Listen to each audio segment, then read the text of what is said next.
ನಿಮಗೆ ಕೆಲಸ ಇಲ್ಲಮ್ಮ. ಜಗತ್ತಿಗೆ ನೀರು ಕೊಡೋಕೆ ಹಂಗೆ ತಲೆ ಮೇಲೆ ಇಟ್ಕೊಂಡು ಶಿವ ರೀ ನಮ್ದು ದೊಡ್ಡ ಬಳಗ ಆದ್ರೆ ಬಳಗ ಮಾತ್ರ ದೊಡ್ಡದು. ತುಂಬಾ ದೊಡ್ಡದು.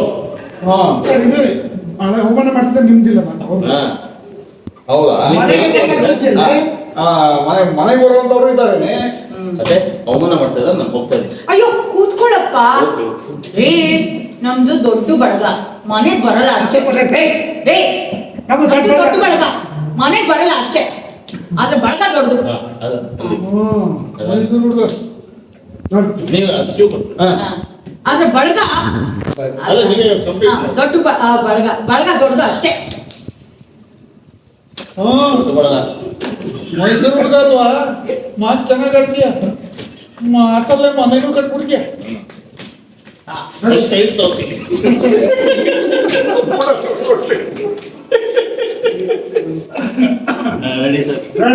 ಏನಾಗ್ಬೇಕು ಅನ್ನೋದೇ ಗೊತ್ತಾಯ್ತಪ್ಪ.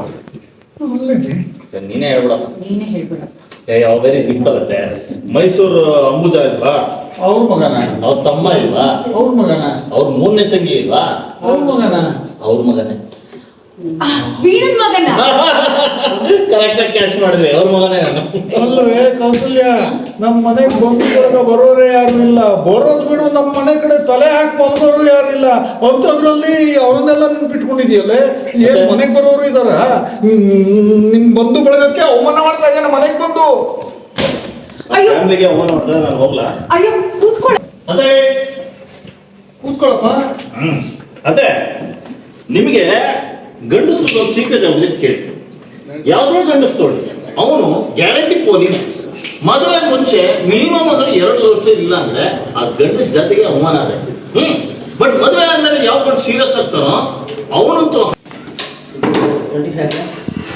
ಬನ್ನಿ. ಏನೋ ಬೇರೆ ವಿಷಯ ಹೇಳ್ತೀನಿ.